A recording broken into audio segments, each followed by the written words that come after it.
A la parte conducente de las consideraciones y a la parte resolutiva del fallo apelado y efectuará las advertencias reglamentarias para la presente audiencia. Queda en el uso de la palabra el abogado secretario de la Corte.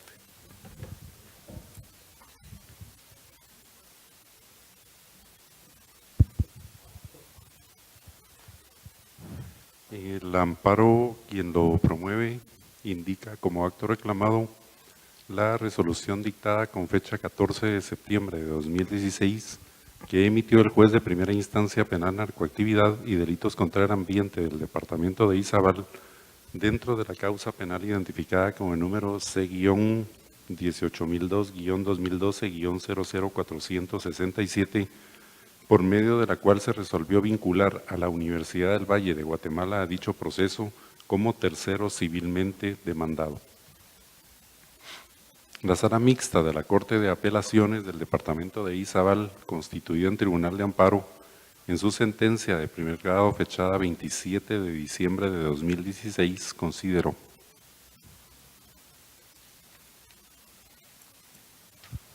en el caso de estudio no se vulneró el derecho de defensa, debido proceso y tutela judicial efectiva porque en resolución del 14 de septiembre de 2016, debido a que el denunciante indica que la autoridad recurrida no explicó de qué manera se cumplía o no con lo establecido en el artículo 135 del Código Procesal Penal. Sin embargo, se constata en el audio que contiene la referida audiencia que el juzgador sí realizó un razonamiento del por qué se tenía como tercero civilmente demandada a la Universidad del Valle de Guatemala, pues éste indicó que, si bien es cierto, no aparece como imputado Arnoldo Font Nájera, también era verdad que los estudiantes acudieron a una actividad a cargo del referido catedrático y, de conformidad a la tutela judicial efectiva que le asiste a las víctimas, existía la probabilidad que ésta fuera vinculada como tercero civilmente demandado, ello de conformidad a lo establecido en los artículos 5, 116 y 117 del Código Procesal Penal y 124 y 135 del mismo cuerpo legal. De los razonamientos que tuvo el juzgador para considerar que la Universidad del Valle de Guatemala se haya constituido como tercero civilmente demandado, este tribunal considera que se ha realizado conforme a derecho, ello porque sí indicó los motivos que tuvo para considerarlos así, pero principalmente porque en todo proceso debe velar el principio de tutela judicial efectiva para todas las partes del proceso, y no solo para el sindicado, pues al existir la posibilidad de la responsabilidad de la referida entidad, correcto era que se tuviera como tercero civilmente demandado, pues será en debate oral y público con las pruebas presentadas en juicio que el tribunal determine si existe o no responsabilidad por parte de la Universidad del Valle de Guatemala. Aunado a lo anterior, el artículo 135 del Código Procesal Penal establece: quien ejerza la acción reparadora podrá solicitar la citación de la persona que, por previsión directa de la ley, responda por el daño que el imputado hubiere causado con el hecho punible, a fin de que intervenga en el procedimiento como demandado. La solicitud deberá ser formulada en la forma y en la oportunidad previstas en este código, con indicación de nombre, domicilio o residencia del demandado y de su vínculo jurídico con el imputado. Es decir, que para vincular a una persona como tercero civilmente demandado dentro de un proceso penal, deben de concurrir los requisitos de una norma legal que atribuya directamente la responsabilidad civil a un tercero por las consecuencias dañinas del hecho delictivo y que exista un vínculo jurídico del tercero con el imputado. Es decir, que la acción civil puede también dirigirse contra quien, por previsión directa de la ley, responde por los daños y perjuicios que el imputado hubiere causado con el hecho punible. El inciso segundo del artículo 135 precitado regula con precisión la obligación que tiene el actor civil de indicar el vínculo jurídico entre imputado y al tercero civilmente demandado. Y en el presente caso se presentaron medios de convicción que pudiesen establecer la responsabilidad de la Universidad del Valle de Guatemala. No se trata, en consecuencia, de probar directamente la obligación de responder por las obligaciones civiles, que para eso está el juicio, sino de acreditar el fundamento de la petición de que se constituya como sujeto procesal al tercero civilmente demandado. En consecuencia, este órgano jurisdiccional deniega por improcedente la acción constitucional de amparo promovida por la Universidad del Valle de Guatemala a través de su mandatario especial judicial con representación, abogado Alejandro Solares Morales, en contra del señor juez de primera instancia penal, narcoactividad y delitos contra el ambiente del departamento de Izabal, y así se resolverá en la parte resolutiva. Con esos argumentos, el Tribunal de Primer Grado declaró, de conformidad con la disposición POJ-22/2016 de la Presidencia del Organismo Judicial, esta sala se integra con la magistrada Mónica Victoria Teleguario Chicay. Deniega por improcedente la acción constitucional de amparo promovida por la Universidad del Valle de Guatemala a través de su mandatario especial judicial con representación, abogado Alejandro Solares Morales, en contra del señor juez de primera instancia penal, narcoactividad y delitos contra el ambiente del departamento de Izabal. Se mantiene firme la resolución que constituye el acto reclamado, no se condena en costas al postulante, se impone la multa de 1,000 quetzales al abogado auxiliante Sergio Alberto Vernon Ramírez y al postulante abogado Alejandro Solares Morales por haber actuado bajo su propio auxilio, dirección y procuración. De conformidad con lo que establece el artículo 67 del Acuerdo 1-2013 de esta Corte, quien haga uso de la palabra en esta audiencia deberá dirigirse directamente al tribunal, expresar sus alegatos en forma oral de conformidad con el objeto de la vista pública previsto en el artículo 61 del acuerdo mencionado y no dar lectura a ningún documento salvo que para ello cuente con autorización previa del señor presidente. Deberá concretarse el asunto planteado, ser breve, conciso y preciso en su exposición. Para la exposición de alegaciones, cada una de las partes intervinientes cuenta con un tiempo máximo de 15 minutos. Es todo, señor presidente. Muchas gracias, abogado secretario. En tal virtud pueden hacer uso de la palabra en la presente audiencia el solicitante del amparo, apelante y requirente de la vista pública, en este caso la Universidad del Valle de Guatemala, por medio del mandatario especial judicial con representación, abogado Alejandro Solares Morales, quien actúa con su propio auxilio y quien queda en el uso de la palabra.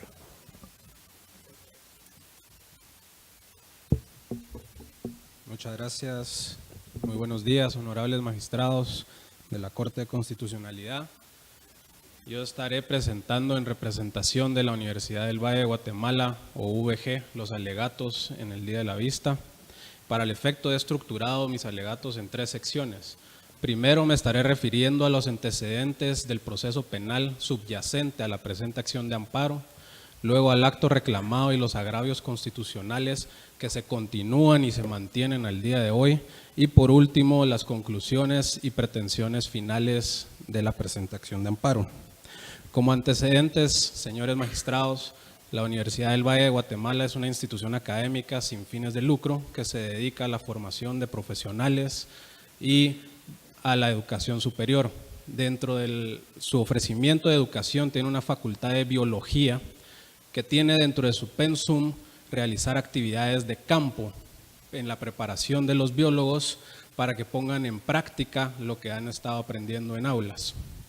Aprovechando que Compañía Guatemalteca de Níquel, S.A., que es una mina ubicada en el Estor del departamento de Izabal, tiene un área de reserva natural grande y conservada con instalaciones seguras, la Universidad del Valle de Guatemala envió a un grupo de estudiantes, más de 15 alumnos, adolescentes, y digo adolescentes porque todos mayores de edad, jóvenes, en sus años 20, época universitaria, a realizar una actividad de campo en las instalaciones de la mina.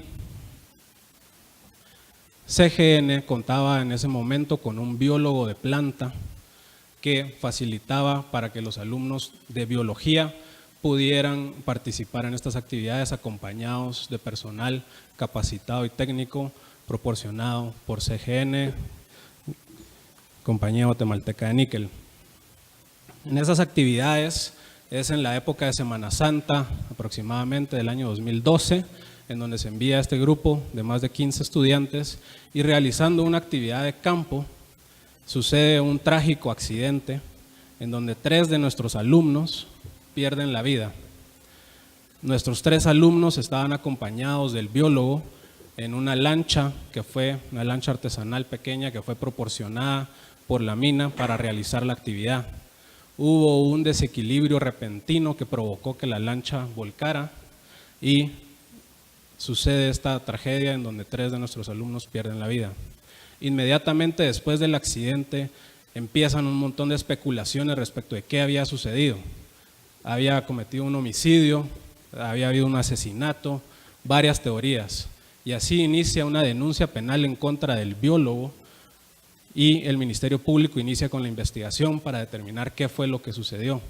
Parte de las investigaciones incluso se realizaron las exhumaciones de los cuerpos para tomar radiografías de los cadáveres y no se determinó que haya habido violencia o que haya habido algún tipo de golpe en los cadáveres, y es así como entonces los esfuerzos de la investigación se centran en un homicidio culposo.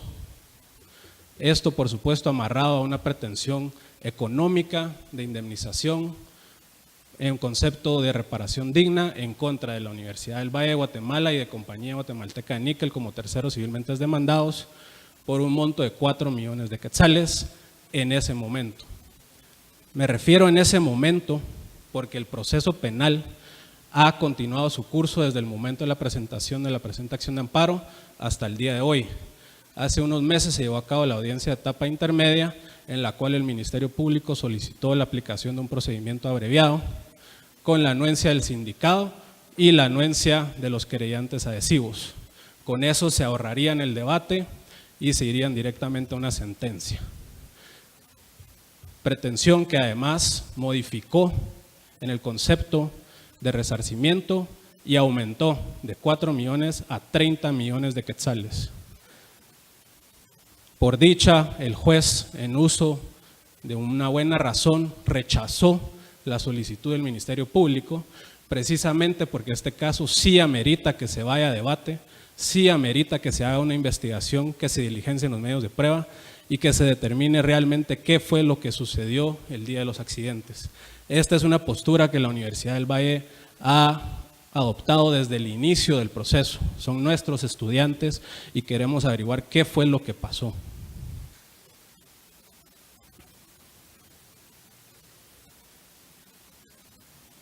Refiriéndome al acto reclamado, señores magistrados, el 14 de septiembre del año pasado, un día antes del Día de la Independencia, se llevó a cabo una audiencia para conocer una solicitud de los querellantes adhesivos. Los querellantes adhesivos son 5 de los 6 papás de los alumnos que fallecieron. Uno no quiso involucrarse en el caso, en el cual solicitaban al juez que se vinculara a la universidad como tercero civilmente demandado. La solicitud la fundamentaron en el artículo 135 del Código Procesal Penal, que establece que se puede llamar a una persona como tercero o a un tercero para que responda por los daños y perjuicios causados por un hecho delictivo.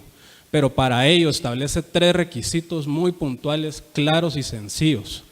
El primero de esos requisitos es que exista una norma que le atribuya la responsabilidad civil directa a este tercero por los hechos o consecuencias del acto delictivo.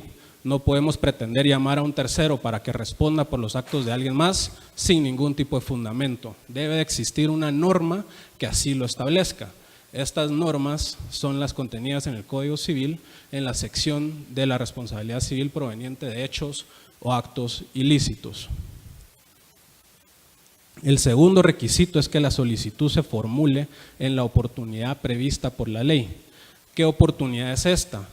Lo aclara el artículo 124 del Código Procesal Penal, que se refiere a la reparación digna, y dice que esta acción se puede ejercer una vez se haya dictado sentencia condenatoria.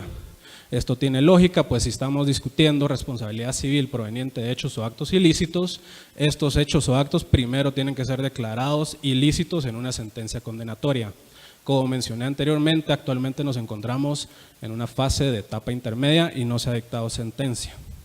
El tercer requisito es que exista un vínculo jurídico entre el imputado y el tercero a quien se pretende llamar. Ojo con este punto. Debe existir un vínculo entre el tercero y el imputado. No es un vínculo entre el tercero y otros terceros, no es un vínculo entre el tercero y las víctimas, tiene que ser un vínculo entre el tercero y el imputado.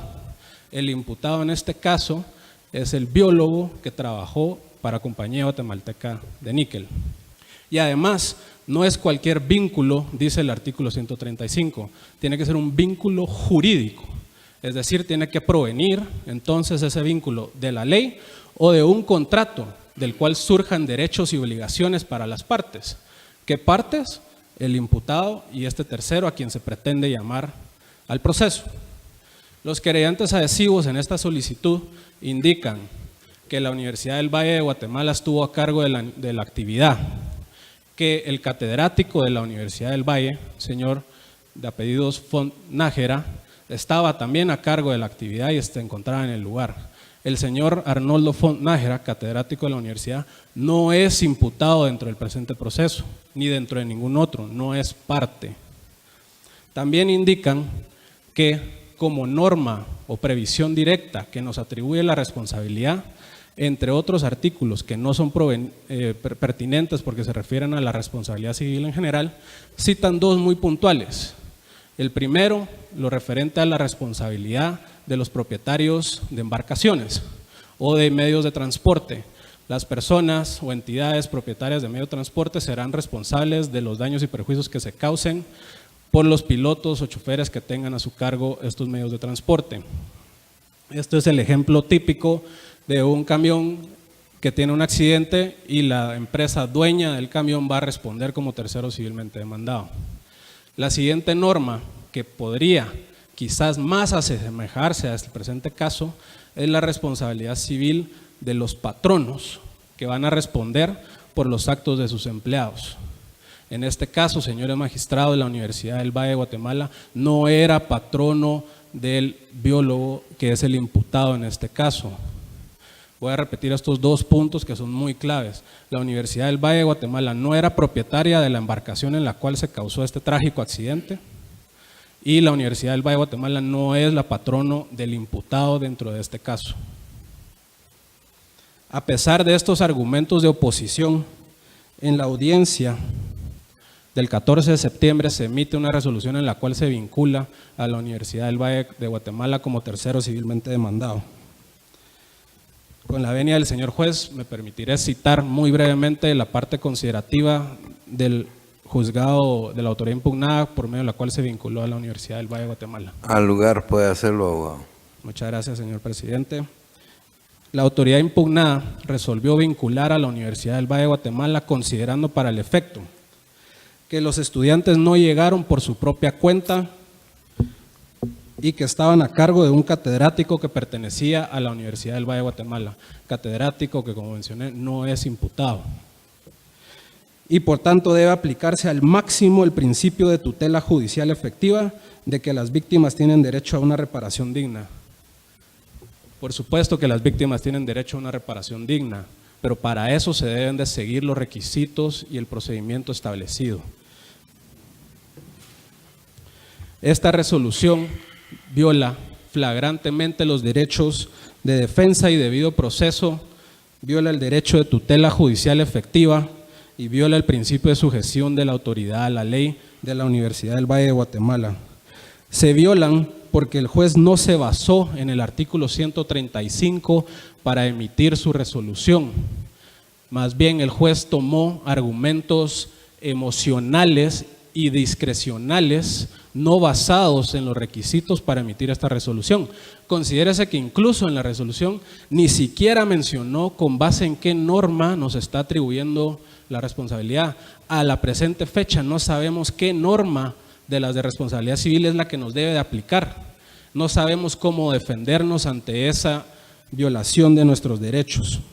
El derecho de defensa y debido proceso implica que el juez observe en todo momento las normas relativas a la tramitación del juicio. Por supuesto que dentro de esas normas también debe observar las relativas a la vinculación de un tercero como civilmente demandado a un proceso penal. Esas normas están en el 135 del Código Procesal Penal. Considérese también incluso que el juez expresó en sus considerandos que se debe aplicar al máximo el principio de tutela judicial efectiva, como que si este principio aceptara un nivel de graduación, un sistema de graduación donde aquí voy a aplicar al máximo y aquí al mínimo. Ese sistema de graduación implica una discrecionalidad en la aplicación de las normas por parte del juez. Discrecionalidad que implica necesariamente una arbitrariedad en la aplicación de las normas. El juez no se sujetó a lo establecido en el artículo 135, sino más bien a una arbitrariedad de esta norma, y por el hecho de que la universidad haya planificado la actividad, para él fue fundamento suficiente, a pesar que no tiene respaldo, para vincular a la Universidad del Valle de Guatemala. Esta honorable Corte de Constitucionalidad, respecto de la tutela judicial efectiva, ha mencionado que es el derecho que tiene toda persona a una resolución fundada. Demanda esta resolución una motivación clara, total y precisa y libre de toda arbitrariedad. En este caso nos encontramos en una resolución con una arbitrariedad manifiesta. No está fundada en derecho y no está fundada en el artículo 135 del Código Procesal Penal. Como conclusión, señores magistrados, solicito que se restaure la confianza en el ordenamiento jurídico y en especial en la aplicación certera y estricta del artículo 135 del Código Procesal Penal, que se evalúen el cumplimiento o no de estos requisitos, o que por lo menos se nos permita un análisis del por qué se cumplen o no se cumplen. Por tanto, solicito que se declare con lugar el recurso de apelación planteado por la Universidad del Valle de Guatemala, se revoque la sentencia venida en grado y en consecuencia se otorgue la protección constitucional solicitada. Es todo, señor presidente. Muchas gracias. Muchas gracias, abogado Solares Morales. Continúa la audiencia con la intervención como terceros interesados de José Mauricio Velázquez González, representante común, quien actúa con el auxilio del abogado Luis Yair González Castro, quien queda en el uso de la palabra. Gracias. Buen día, señor presidente, señores magistrados. Es de vital importancia en esos asuntos verificar y esgrimir precisamente las fundamentaciones exactas de las impugnaciones que se hacen valer. Y precisamente en esta vista pública estamos argumentando precisamente sobre temas de una apelación de una sentencia emitida por un tribunal de primer grado de amparo. Es importante poder recalcar que existen ya dos fallos emitidos constitucionalmente precisamente de estos mismos temas. Si me permiten, haré referencia a mis notas exclusivamente por números de expediente y fechas, si me permite, señor presidente. Por supuesto, puede hacerlo, abogado. Gracias. Hay que recordar de que efectivamente en el expediente de apelación 742-2013, en la sentencia de fecha 13 de agosto de 2013, esta honorable Corte ya había emitido una opinión sobre el análisis del fondo de lo que ahora el interponente argumenta. Esto en virtud de que originalmente ya se habían vertido dichos argumentos. Estamos hablando, señores, de que esto es desde el año 2013. Inclusive la forma en que se llevó a cabo la vinculación de la universidad ya había sido objeto de análisis, y eso fue en la acción de amparo número 19001-2014-232. El juez de primera instancia en dicha oportunidad, en cumplimiento de lo que ya se había ordenado por esta Corte y en virtud de las sentencias que se habían emitido, había procedido de conformidad con dichas órdenes a cumplirlas y a llevar a cabo dicha audiencia.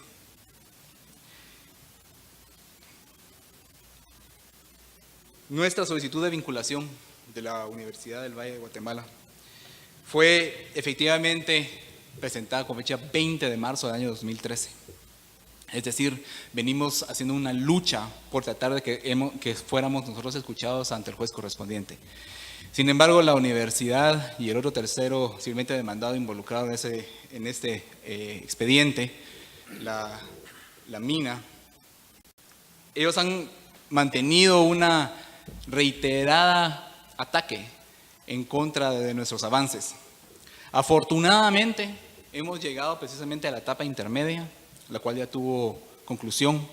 Ya rendimos nuestros medios de prueba, es decir, ya se rendieron los indicios correspondientes y finalmente tenemos ahora una fecha de debate. Hago colación a estos antecedentes porque es importante verificar que la argumentación rendida por el interponente es pretender un análisis nuevamente de fondo. Las argumentaciones vertidas ya fueron vertidas en su oportunidad en la audiencia correspondiente, fueron vertidas nuevamente en la etapa intermedia y, para su conocimiento, existe también otra acción de amparo presentada por la universidad en el mismo sentido, pendiente de resolución, que tiene el número 18017-2016-57 a cargo del oficial notificador segundo, nuevamente de la Sala Mixta de la Corte de Apelaciones del Departamento de Izabal, en el mismo sentido. Es decir, con esto ya hay 4 acciones constitucionales planteadas en el mismo sentido. Lo que no debemos nosotros de olvidar es precisamente la naturaleza propia que se está analizando aquí, que es la materia penal. Efectivamente, el artículo 124 y 135 del Código Procesal Penal dan las facultades a los terceros civilmente demandados para cumplir con lo ordenado en dichos artículos y rendir la fundamentación y argumentaciones que estimen pertinentes a ese motivo. Estas no solo fueron rendidas en el año 2013, sino fueron reiteradas, ratificadas en la etapa intermedia. Y esto es importante verlo también, porque la investigación, desde que fue ese inicio de la denuncia, ha traído como consecuencia la acreditación de indicios especiales y específicos que demuestran precisamente esas vinculaciones, pero de conformidad con nuestro ordenamiento procesal penal. En este momento en el tiempo, únicamente se tienen que dar los presupuestos, porque no es una condena. A la universidad no se le está condenando previamente. El análisis todavía de dichos indicios tiene que pasar por un tribunal. El análisis que se hace del recurso presentado es pretender hacer un análisis de fondo, buscar nuevamente el análisis de las argumentaciones vertidas en una etapa procesal ya precluida. Las argumentaciones ya fueron vertidas, ya fueron ratificadas. Inclusive si hacemos el análisis entonces de la etapa intermedia, quiere decir que ya se fueron rendidas nuevamente con indicios suficientes. Vamos a revisar entonces por medio de ese recurso nuevamente esa fundamentación. No podemos instaurar una tercera instancia. Por eso es que llamo a colación precisamente esto, porque es con base en el análisis propio. El análisis que hace el interponente debió de haberse basado precisamente sobre la fundamentación propia de la sentencia emitida por la Sala Mixta de la Corte de Apelaciones del Departamento de Izabal. Al hacer un análisis de esta sentencia, vemos precisamente lo que dicho tribunal hizo valer, y era aceptar el hecho de que había emitido una resolución y analizar su fundamentación. La fundamentación estaba presente, está correcta, fue analizada ya por un tribunal previamente. Por alusión a lo manifestado por el interponente, haré una aclaración muy breve sobre el tema de la vinculación, y eso es sencillo. La actividad era una actividad oficial de la Universidad del Valle de Guatemala. La actividad estaba bajo responsabilidad de uno de sus catedráticos. Había una vinculación directa con los estudiantes, haciendo una actividad de manera oficial. Lo que se omite, y realmente no es de análisis de este tribunal, esta corte, a pesar de que se ha hecho alusión a la misma, es de que las actividades fueron organizadas, ordenadas precisamente por el catedrático en representación de la universidad. Él ordenó y coordinó las actividades, inclusive en el manual de viaje, que era el itinerario de dichos estudiantes a seguir. Él ordena quiénes van a hacerse cargo de qué actividades, incluyendo al biólogo de la mina. La vinculación inclusive también se puede ver en otro indicio, que es un informe que rindió en su oportunidad la universidad, donde ratifica y reconoce la actividad. Como ustedes pueden ver, estos indicios tienen que ser analizados debidamente, pero no por un tribunal constitucional, no por medio de una acción de amparo. Esto tienen que ventilarse en su oportunidad debido al derecho de inocencia que le asiste a la universidad también, y hacer valer sus derechos de manera efectiva ante un tribunal. pero no en una corte de constitucionalidad y no por medio de una acción de amparo. No podemos entrar a analizar el fondo de las argumentaciones. Eso no se puede hacer. Y parece ser de que eso es lo que se pretende aquí.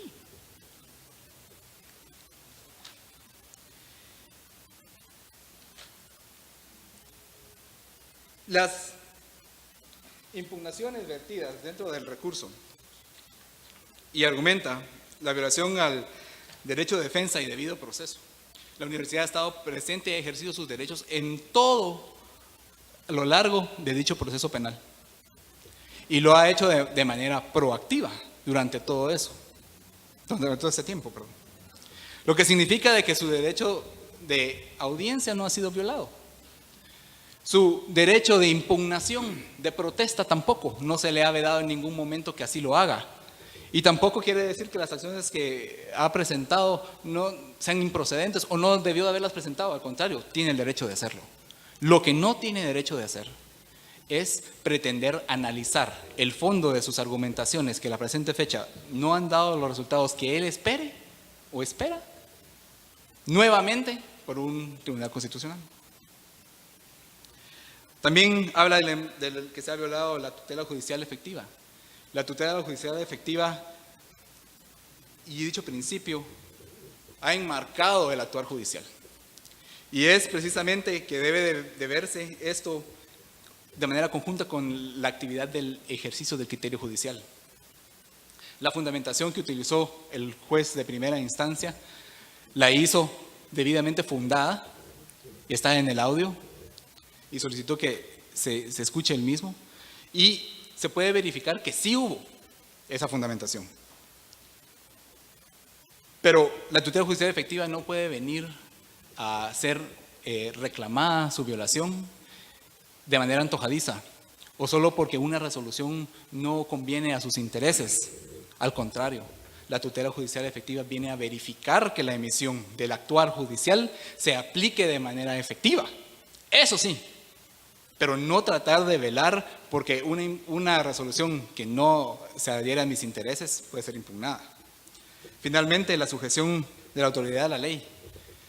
Han habido, como yo les hice mención con anterioridad, múltiples fallos ya constitucionales al respecto. El juzgado de primera instancia respetó dichas resoluciones y en virtud de esas fundamentaciones que ya se habían vertido en su oportunidad, rindió dicha resolución. Para terminar, les solicito, honorables magistrados, que hagan un análisis efectivo de conciencia y verifiquen efectivamente de qué es exactamente lo que se está argumentando. Nosotros hemos tratado de que este proceso llegue a las instancias que ha llegado, pero más que todo de que las partes involucradas puedan participar de él y vertir en ese ámbito sus pretensiones. En esta virtud solicito que se tenga por evacuada la presente vista por parte de los terceros que represento, que actúan como quedantes adhesivos de todo decidido en el presente proceso, que se declare sin lugar el recurso de apelación interpuesto, que se confirme la sentencia emitida por la Sala Mixta de la Corte de Apelaciones y que no se otorgue la protección constitucional solicitada en virtud de lo anteriormente argumentado. Muchas gracias. Muchas gracias, abogado González Castro. Finaliza la audiencia con la intervención del Ministerio Público a través de la Fiscalía de Asuntos Constitucionales, Amparos y Exhibición Personal por medio del agente fiscal, abogada Silvia Patricia Juárez García, quien actúa con su propio auxilio y quien queda en el uso de la palabra. Gracias, señor presidente. Buenos días. La Fiscalía de Asuntos Constitucionales, Amparo y Exhibición Personal, con relación a la apelación que fue planteada en contra de la sentencia emitida por la Sala de Apelaciones del Departamento de Izabal, de fecha 27 de diciembre del año 2016, hace la siguiente argumentación. En primer lugar, la vista fue señalada toda vez de que hay una apelación interpuesta en contra de dicha sentencia.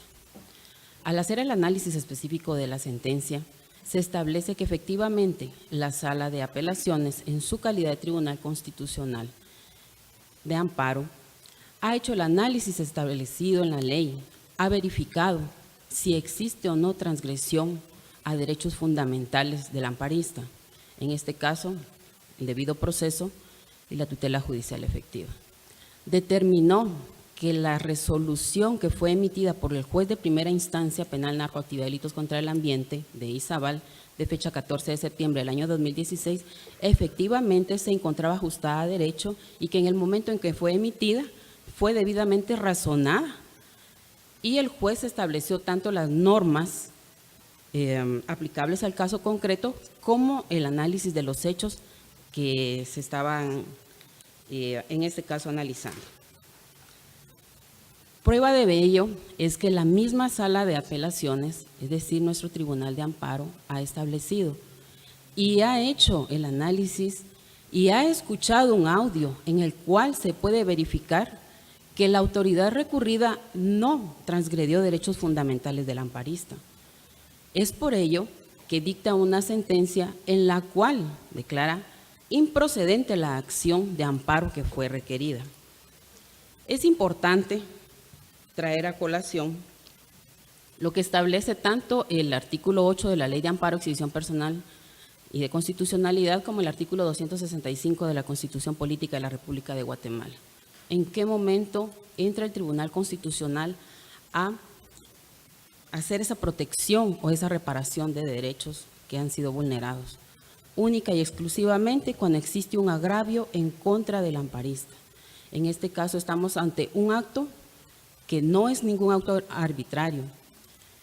En todo caso, todas las argumentaciones fácticas que se han dado a conocer al Tribunal Constitucional de Amparo, todas han sido situaciones fácticas que han sido debidamente analizadas en cada una de las instancias. Si en su caso existía alguna oposición en cuanto al actuar del juez de primera instancia, las leyes vigentes en Guatemala, no obstante sus defectos, contienen todas y cada una los medios procesales y recursivos que se pueden utilizar para atacar esa inconformidad.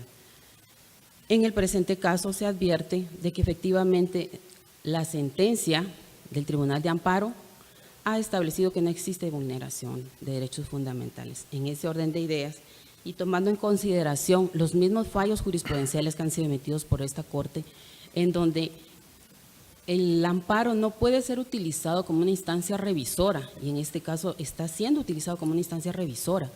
Y estas cuestiones de hecho, fácticas que están siendo traídas al Tribunal de Amparo, son cuestiones que única y exclusivamente corresponden a la jurisdicción ordinaria, no a la jurisdicción constitucional. Además, vale la pena también traer a colación de que estamos ante una resolución que en su caso, tal y como lo ha establecido también la Corte de Constitucionalidad, podría constituir un acto que no es definitivo, toda vez que el amparista que se siente afectado tiene aún instancias procesales que agotar para hacer valer su derecho de defensa. En ese orden de ideas, tomando en consideración los fallos que ha emitido también esta honorable Corte en cuanto a la intervención que se da del tercero civilmente demandado, se ha establecido que la sentencia ha hecho alusión a cuál es ese fundamento de derecho que en este caso se aplica, que son los artículos 135 y 136 del Código Procesal Penal, y ha determinado efectivamente que la autoridad recurrida ha verificado el cumplimiento de los requisitos que establecen estas normas. En ese orden de ideas, la Fiscalía de Asuntos Constitucionales, Amparos y Exhibición Personal hace la solicitud y el requerimiento específico a esta honorable Corte para que al momento de analizar la sentencia que ha venido en grado, que al emitir su sentencia lo haga en el sentido de declarar sin lugar el recurso de apelación que ha sido planteado de conformidad con lo que establece el artículo 67 de la Ley de Amparo, Exhibición Personal y de Constitucionalidad, y que se confirme la sentencia que ha sido venida en grado, es decir, la dictada por la Sala de Apelaciones del Departamento de Izabal como Tribunal de Amparo, que fue emitida el 27 de diciembre del año 2016. Únicamente, honorables magistrados. Muchas gracias, abogada Juárez García. Se clausura la presente audiencia. Buen día.